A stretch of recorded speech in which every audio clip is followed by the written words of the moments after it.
cette vidéo, on continue le chapitre quotient et surtout proportionnalité. C'est la 4e page de cours. Donc paragraphe grand 3, fraction d'un nombre, pourcentage. En fait, on va s'apercevoir que tout ça c'est lié et on va avoir besoin d'avoir compris la proportionnalité pour comprendre ce qui va suivre. Petit 1, calculer une fraction d'un nombre. Donc, pour comprendre ce qui se passe, on va partir d'un exemple. En fait, c'est un exemple qui ressemble à un autre exemple qu'on a vu dans une page précédente. On est dans un collège et on nous dit que 3 élèves sur 5 sont externes. Donc déjà, cette phrase-là, tout de suite, il y a un mot qui doit venir à l'esprit, c'est le mot proportion. La proportion d'élèves externes est de 3 pour 5, 3 sur 5. Et on se demande, parmi les 630 élèves du collège, il y en a 140 en 5e et il y en a 25 en 5e C. Et en fait, on va se demander combien y a-t-il d'externes dans le collège, en 5e et dans la classe de 5e C. Tout ça en imaginant que la proportion est respectée à chaque fois. Donc, à côté, il y a un tableau, évidemment un tableau de proportionnalité. Dans ce tableau, on a mis à la première ligne le nombre d'élèves et en fonction de ce nombre d'élèves, on a écrit le nombre d'externes. Dans la première colonne, on va déjà écrire ce qui correspond à la proportion 3 élèves sur 5. Ça veut dire que parmi 5 élèves, il y en a 3 qui sont externes. Et ensuite, on va pouvoir compléter les 3 premières cases dans la première ligne, puisqu'on va chercher les externes parmi les 630 élèves du collège, parmi les 140 élèves qui sont en 5e et parmi les 25 élèves qui sont en 5e C. Quand on veut faire des calculs dans un tableau de proportionnalité, on cherche tout de suite le coefficient de proportionnalité.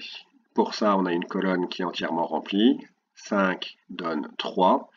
Pour trouver le coefficient de proportionnalité, on divise le nombre du bas par le nombre du haut, parce qu'on cherche 5 fois combien fait 3.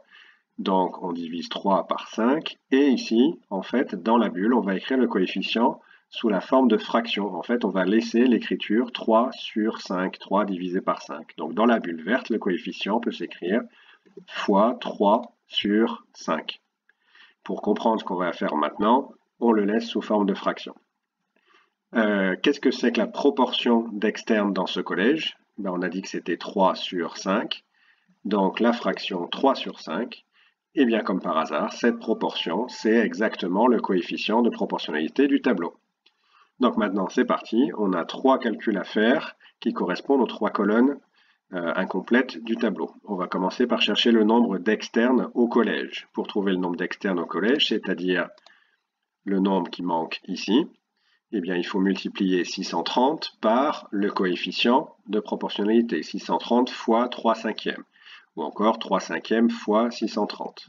Voilà le calcul qu'il faut faire. Et en fait, ce qu'il faut comprendre quand on a ça, c'est que ce qu'on est en train de calculer, c'est 3 cinquièmes de 630 élèves.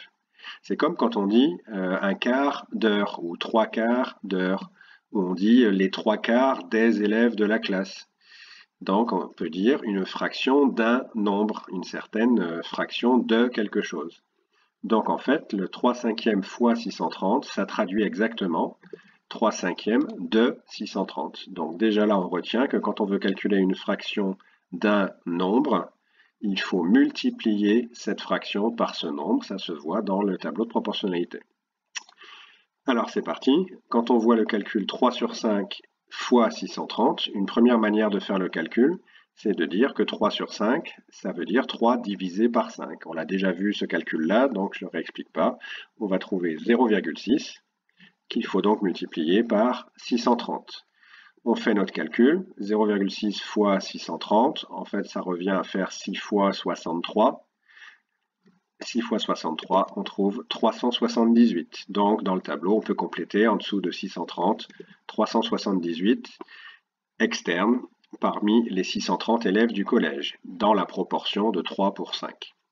Maintenant, nombre d'externes en 5e. En 5e, il y a 140 élèves et le coefficient, c'est 3 cinquièmes. On cherche le nombre qui est ici, donc on multiplie 140 par 3 cinquièmes, ou encore 3 cinquièmes multiplié par 140.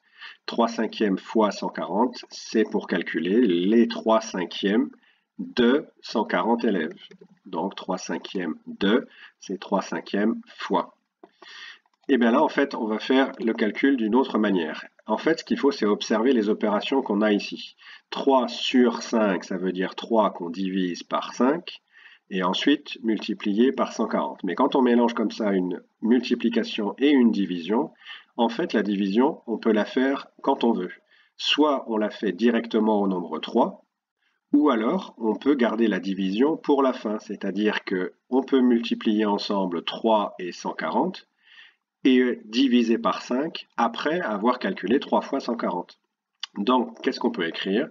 Eh bien, on peut tirer un grand trait de fraction et écrire 3 fois 140 et le tout divisé par 5. Donc voilà une deuxième méthode pour faire le calcul. On aurait très bien pu faire la même méthode qu'ici, c'est-à-dire 3 divisé par 5, ça fait 0,6, et calculer 0,6 fois 140. Mais là, c'est important de voir qu'il y a une autre manière de faire le calcul.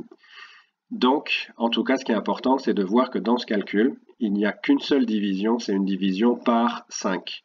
Donc même si on, entre guillemets, on change la division de place, c'est-à-dire qu'au lieu de la faire au nombre 3, on la garde pour la fin, il faut que ça reste une division par 5.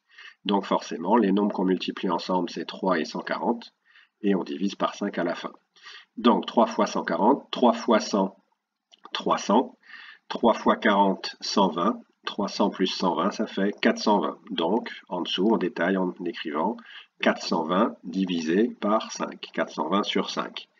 Il ne reste plus qu'à faire cette division, toujours en se rappelant que quand on a une division par 5, il y a l'astuce qui est de multiplier par 2 en haut et en bas. Ça nous ramènera à une division par 10.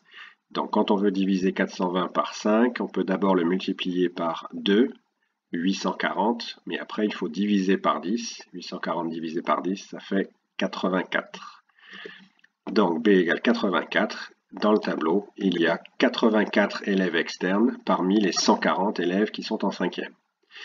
Et dernier calcul, dans la classe de 5e C, il y a 25 élèves. On veut calculer les 3/5e de 25 élèves.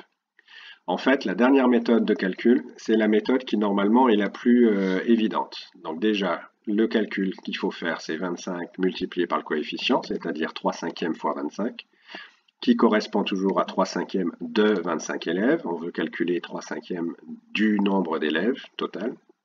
Et donc pour faire ce calcul-là, ce qui paraît le plus logique quand on veut calculer 3/5e de 25, c'est qu'on peut imaginer que la classe de 5e C, les 25 élèves, sont représentés par un gâteau, et ce gâteau, on le partage en 5 parts égales, et on en prend 3. Alors si on partage le gâteau ici, c'est les 25 élèves, on le partage en 5 parts identiques. Ça veut dire que d'abord, on va diviser les 25 élèves en 5 groupes.